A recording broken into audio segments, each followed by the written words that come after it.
तुलसी जी के पौधे में काले कीड़े का अटैक हो गया है या तुलसी का पौधा ग्रो नहीं कर रहा है, तो आज के वीडियो में मैं आपको बताने वाली हूँ कि तुलसी जी के पौधे की किस तरीके से केयर करेंगे जिससे आप सर्दियों में अपने तुलसी को सूखने से बचा सकते हैं। तुलसी जी के पौधे को बुशी बना सकते हैं यानी घना बना सकते हैं और स्वस्थ तुलसी जी आपके घर में रहेंगी।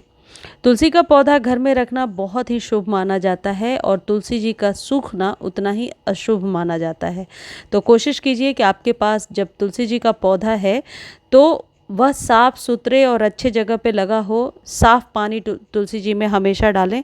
सबसे पहले बात कर लेते हैं कि तुलसी जी को किस तरह के कंटेनर में लगाना चाहिए। हमेशा मिट्टी के गमले में तुलसी का पौधा लगाएं। तुलसी जी को कभी भी ज़मीन में ना लगाएं। ज़मीन में यदि आप लगा रहे हैं तो किसी कंटेनर में करके ही ज़मीन में लगाएं। ज़मीन में लगाने से कई प्रकार के दोष उत्पन्न होते हैं, इसलिए तुलसी जी के पौधे को ज़मीन में लगाने से मना करते हैं।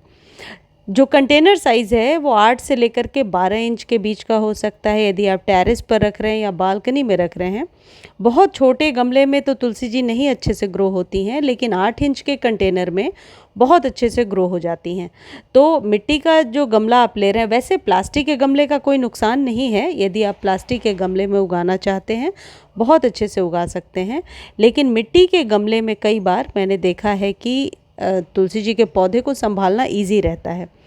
मेरे यहाँ 8 इंच के गमले में तुलसी जी लगी हुई हैं, बहुत ही घनी हो गई हैं और स्वस्थ हैं। काफ़ी सालों से इसी में लगी हुई हैं। तुलसी जी के पौधे को ट्रिमिंग पसंद है, लेकिन साल में 2 बार हार्ड प्रून करना है और हर बार यानी हर मंथ में आप सिर्फ ट्रिम कर सकते हैं। अब इन दोनों में फ़र्क क्या है? हार्ड प्रून में क्या होता है कि तुलसी जी को हम न्यू शेप दे देते हैं, यानी कि बहुत पौधा यदि जंगल सा हो रहा है, यदि आप छोटा बड़ा अपने अकॉर्डिंग जैसा रखना चाहते हैं उस तरीके का शेप दे दीजिए। ये फैब में करेंगे या बरसातों में करेंगे। और ट्रिम में क्या होता है कि ऊपर से 2 या 3 पत्तियों को पकड़ करके कुछ इस तरीके से, जैसा मैं आपको दिखा रही हूँ, इस तरीके से हटाना है। हालांकि ये मंजरियाँ हैं।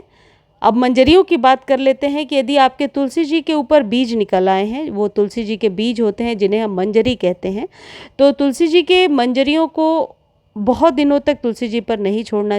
ऐसी मान्यता है कि इससे तुलसी जी को कष्ट होता है। और दूसरी चीज़ ये है कि यदि मंजरियाँ वहीं पर मैच्योर होंगी यानी कि पकने लगेंगी तो फिर तुलसी का पौधा ग्रोथ करना बंद कर देगा और फिर तुलसी जी में तरह तरह की प्रॉब्लम्स वहीं से स्टार्ट हो जाती है। यानी कि पौधा मैच्योर हो जाता है और बीजों को पकाने में जब एनर्जी पौधे की लग जाती है, पौधे की पत्तियां कभी स्वस्थ नहीं दिखती, धीरे धीरे फंगस का शिकार होने लगती हैं। तो मंजरियों को आप निकाल करके चाहें तो कुछ इस तरीके से मिट्टी में ही फैला दीजिए। वो बीज हैं तो आसानी से नए पौधे निकल आएंगे। अब सबसे इम्पॉर्टेंट बात करते हैं वाटरिंग की। यदि तुलसी जी की मिट्टी को छूने पर आपके हाथ में पानी लग रहा है, यानी कीचड़ सा लग रहा है या फिर मिट्टी लग रही है, तो आप पानी ना दें, पानी एक दिन गैप करके दें। सर्दियों में पानी का विशेष ध्यान रखें।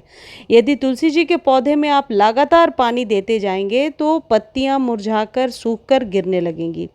तुलसी जी को पूरे दिन के सनलाइट में रख दीजिए, लेकिन पानी का विशेष ध्यान रखें। अब बात करते हैं कि तुलसी जी के पौधे को बुशी कैसे बनाएं।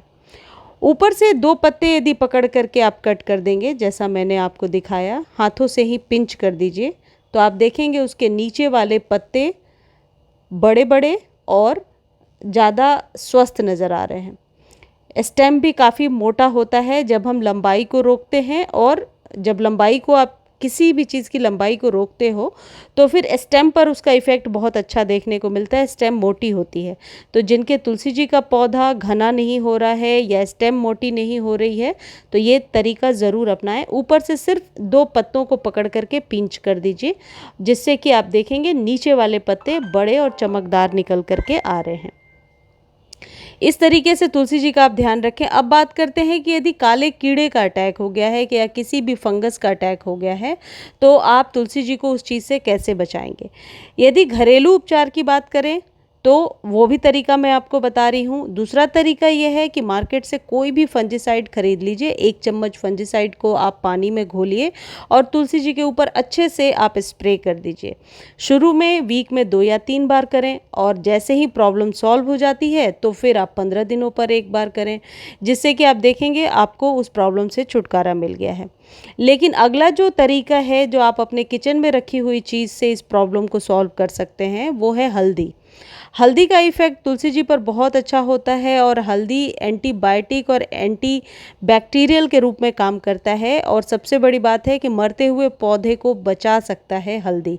कई बार मैंने हल्दी का बहुत ही अच्छा इफ़ेक्ट देखा है अपने तुलसी जी के पौधे पर। अब आपको करना क्या है, 1 चम्मच आप हल्दी पाउडर ले लीजिए और उसे गमले में कुछ इस तरीके से छिड़क कर छोड़ दीजिए। ये बात ध्यान रखें कि इसको छिड़कने के बाद आपको पानी नहीं डालना है, इसलिए क्योंकि आप पानी डालेंगे तो जिस वजह से आपने डाला है चींटियों, फंगस या स्लग्स को हटाने के लिए, उसका कोई इफ़ेक्ट नहीं होगा, ये मिट्टी में मिल जाएगा, यानी पानी के साथ डाइल्यूट हो जाएगा। दूसरा तरीका ये है, चुटकी से लेकर के सारे पत्तों पर जहाँ भी प्रॉब्लम ज़्यादा है, काले कीड़ों का अटैक है, ऊपर से डालकर छोड़ दीजिए। लेकिन इम्पॉर्टेंट बात यह है कि इवनिंग के समय इसे आप करेंगे, ताकि पूरे रात जब ये पौधा ओपन में रहेगा, ओस जब इस पौधे पर पड़ेगी, ये हल्दी पत्तों पर चिपका रहेगा और आप अगले दिन देखेंगे कि आपका पौधा ज़्यादा स्वस्थ नज़र आ रहा है।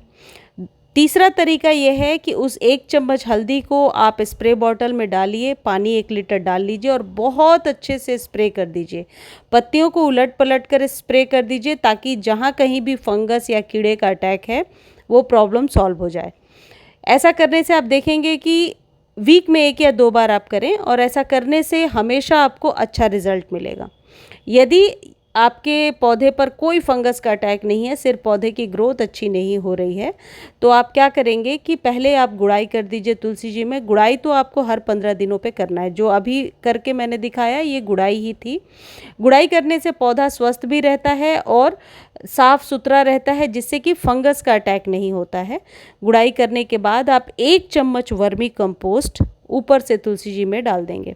1 चम्मच वर्मी कंपोस्ट जो है वो आपको 15 दिनों पर रिपीट करना है और ये प्रक्रिया अब आपकी चलती रहेगी 15-15 दिनों पर। ये सर्दियों तक आपको ऐसा करना है। आप देखेंगे आपके तुलसी जी के पौधे में किसी भी प्रकार की प्रॉब्लम नहीं हो रही है।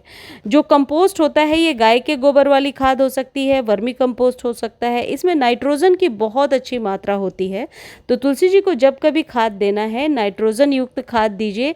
फास्फोरस और पोटेशियम की मात्रा को कम रखिए, तो आप देखेंगे आपका पौधा घना भी बहुत जल्दी हो रहा है, पौधे में बढ़त भी बहुत अच्छी हो रही है। तो ये वर्मी कंपोस्ट 1 चम्मच मैं 15 दिनों पर देती हूँ। हल्दी भी जैसी ज़रूरत है, या तो 15 दिनों पर, या फंगस का अटैक हो गया है तो वीक में 2 बार। इस तरीके से हल्दी का कोई साइड इफ़ेक्ट नहीं है। हल्दी पूरी तरीके से ऑर्गेनिक है, ये हम सबको पता है। उसके बाद पौधे को धूप में रख दीजिए। जब कभी तुलसी जी में खाद देना है, इवनिंग के समय खाद दीजिए। यदि आप 15 दिनों पर खाद नहीं दे पा रहे हैं तो महीने में 1 बार 2 चम्मच दे दीजिए, जैसे कि मैंने दिया है, और ऊपर से वाटरिंग कर दीजिए। जब भी वाटरिंग करें अच्छे से पानी दीजिए, ताकि ड्रेनेज होल से पानी वापस गिरने लगे, आपको समझ में आए कि जड़ों तक पानी पहुंच गया है। लेकिन अगली वाटरिंग कब करनी है, इस बात का विशेष ध्यान रखिए। पानी हमेशा मिट्टी को चेक करके दीजिए।